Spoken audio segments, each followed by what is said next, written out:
আসসালামু আলাইকুম। নতুন ভিডিওতে সকলকে স্বাগতম। আফগানিস্তানের বিপক্ষে একটি টি-20 সিরিজ আয়োজনের পরিকল্পনা করছে বাংলাদেশ ক্রিকেট বোর্ড বিসিবি। আগামী অক্টোবরে এই সিরিজটি মাঠে গড়াতে পারে বলে ধারণা করা হচ্ছে।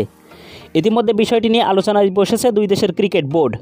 মূলত 2026 টি-20 বিশ্বকাপকে সামনে রেখেই এই সিরিজটি আয়োজন করবে বিসিবি।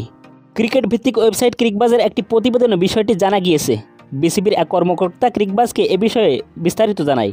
তিনি বলেন, আমরা ইতিমধ্যে আফগানিস্তান ক্রিকেট বোর্ডের সাথে পূর্বে স্থগিত হয়ে যাওয়া সিরিজটি নিয়ে আলোচনা শুরু করেছি। রমজানের পরবর্তী সময়ে আরও আলোচনা হবে এবং আমরা 3টি টি-20 ম্যাচ খেলার আশা করছি, কারণ এটিকে টি-20 বিশ্বকাপের প্রস্তুতি হিসাবে বিবেচনা করছি। এই সিরিজটি আয়োজিত হতে পারে অক্টোবরে জানিয়ে আফগানিস্তান ক্রিকেট বোর্ডের এক কর্মকর্তা বলেন, আমি মনে করি যদি আপনি ফিউচার ট্যুর প্রোগ্রাম বা এফটিপি দেখেন তাহলে আপনি তথ্য পাবেন যে অক্টোবরের 2 তারিখ থেকে 12 তারিখের মধ্যে একটি উইন্ডো বা সময় রয়েছে এবং আমরা তারিখ ও বিস্তারিত চূড়ান্ত করতে আলোচনা করছি। আফগানিস্তানের বিপক্ষে বাংলাদেশ সর্বশেষ 3 ম্যাচের ওয়ানডে সিরিজ খেলেছে গত বছরের নভেম্বরে। সংযুক্ত আরব আমিরাতে সিরিজটি আয়োজিত হয়, যেটি চ্যাম্পিয়ন্স ট্রফির প্রস্তুতি হিসাবে খেলেছিল দুই দল। এছাড়াও গত জুলাইয়ে বাংলাদেশ সফরে আসার কথা ছিল দলটির, তবে ওয়ার্কলোডের কারণে বিসিবি সেই সিরিজটি স্থগিত করেছে।